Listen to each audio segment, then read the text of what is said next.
રાહુલ ગાંધી વિરુદ્ધ વિશેષાધિકાર અને નોટિસની તૈયારી. પ્રધાનમંત્રી વિરુદ્ધ પાયાવિહોણા આરોપો બદલ કેન્દ્રીય મંત્રી કિરણ રિજિજુનો આકરો પ્રહાર. લોકસભામાં અંદાજપત્ર પરની ચર્ચા દરમિયાન પાયાવિહોણા નિવેદનો આપીને ગૃહને ગેરમાર્ગે દોરવા બદલ કેન્દ્ર સરકાર રાહુલ ગાંધી વિરુદ્ધ વિશેષાધિકાર હનન નોટિસ જાહેર કરશે. કેન્દ્રીય સંસદીય કાર્યમંત્રી કિરણ રિજિજુએ આ અંગેની સત્તાવાર પુષ્ટિ કરતા જણાવ્યું હતું કે વિરોધ પક્ષના નેતાએ જાણી જોઈને તથ્યહીન માહિતી રજૂ કરીને સંસદની કાર્યવાહીમાં અવરોધ ઊભો કરવાનો પ્રયાસ કર્યો છે. આ ઘટનાને પગલે સંસદના નીચલા ગૃહમાં રાજકીય ગરમાવો જોવા મળ્યો છે. કેન્દ્રીય મંત્રીએ વધુમાં ઉમેર્યું હતું કે રાહુલ ગાંધીએ માનનીય પ્રધાનમંત્રી નરેન્દ્ર મોદી વિરુદ્ધ પણ પાયાવિહોણા અને સત્યથી વેરાળા આરોપો લગાવીને પદની ગરિમાનું અપમાન કર્યું છે. સરકારના મતે બજેટ જેવી ગંભીર ચર્ચામાં પુરાવા વગરની ટિપ્પણીઓ કરવી એ સંસદીય પ્રણાલીનું ઉલ્લંઘન છે. આ દરમિયાન સત્તાધારી પક્ષના સાંસદોએ આક્ષેપ કર્યો છે કે વિરોધ પક્ષ સત્યને છુપાવીને જનતામાં ભ્રમ ફેલાવવાનું કાર્ય કરી રહ્યો છે, જેની સામે કાયદેસરની કાર્યવાહી અનિવાર્ય છે. વિશેષાધિકાર હનન નોટિસની આ પ્રક્રિયા બાદ હવે આ મામલો લોકસભાના અધ્યક્ષની વિચારણા હેઠળ જશે, જેઓ તપાસ સમિતિને આ વિષય સોંપવા અંગે નિર્ણય લેશે. વિરોધ પક્ષોએ સરકારના પગલાંને લોકશાહીના અવાજને દબાવવાનો પ્રયાસ ગણાવ્યો છે. જ્યારે ટેકનિકલ દ્રષ્ટિએ જો આરોપો સાબિત થાય તો સંબંધિત સભ્ય સાથે શિસ્તભંગના પગલાં લેવામાં આવી શકે છે. આગામી દિવસોમાં વિવાદ વધુ વકરે તેવી પૂરેપૂરી શક્યતા છે. देखिए, अब अपोजिशन एमपीज विशेष करके कांग्रेस पार्टी ने स्पीकर साहब के ऊपर में दीपक माइक नीचे मोशन का एक नोटिस दिया है. उसमें क्या करना है क्या नहीं करना है उसका एक प्रोसेस रेडीमेड है. यहाँ इसका इस्टेब्लिश्ड नॉर्म्स होते हैं. उसके अलावा अलग से मुझे कुछ कहने का नहीं है.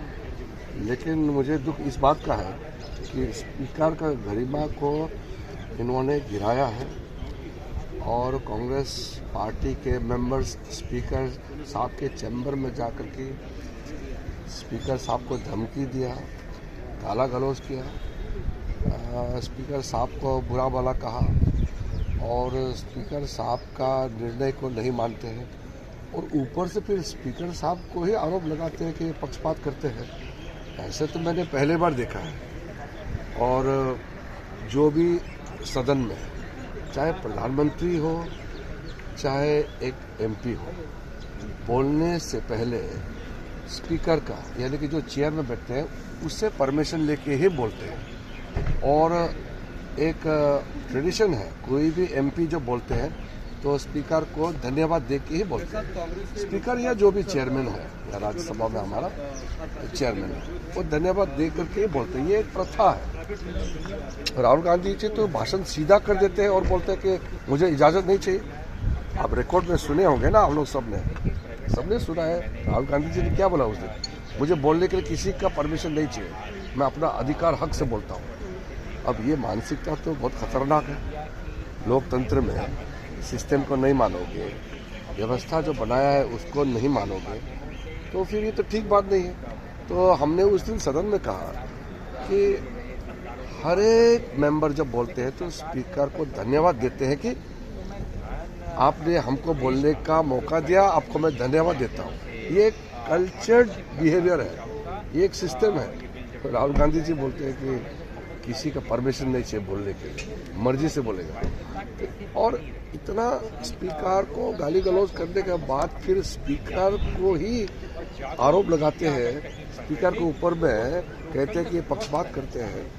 ये विडंबना तो मैं पहली बार देखा है जिंदगी में. Sir, Rahul Gandhi ने debate is settled on Mr. Narawane's book because he himself has tweeted that the status of book is still unpublished. Now the entire matter is before the people of the country. How a member in the parliament is trying to use a very sensitive matter through unfair means, a sensitive matter related to security, to be used as an instrument to drive a political mileage. It is very unfortunate. You can imagine if every conversation of an army chief and defense minister is to be discussed publicly, every communication between senior army officer and the junior army officer, or between the prime minister and the defense minister, or between the commander and the army chief, if everything is to be discussed like this, how can you maintain the security of the nation? This is not a matter to be lightly played in such a manner which will demean not only the position of the parliament but the person who is making such issue. He himself should understand that he is an honorable member of the parliament. He owes certain responsibility to the people of this country. You have an obligation to maintain the decorum of the house and also to think about the interest of the nation. Sir Rahul Gandhi ने ये कहा है कि किरण जी जिस तरह से speaker ने कहा है will there be full recitation of the Vande Mataram in Lok Sabha on 13th when the Lok Sabha will continue? No such decision. ये किरण जी जिस तरह से स्पीकर ने कहा है कि तब तक वो चेयर पर नहीं बैठेंगे जब तक उनके खिलाफ मामला, कैसे आप उस देखते हैं? देखिए, मैंने जैसे कहा, स्पीकर बहुत आहत है। स्पीकर साहब से मैंने बात भी किया है।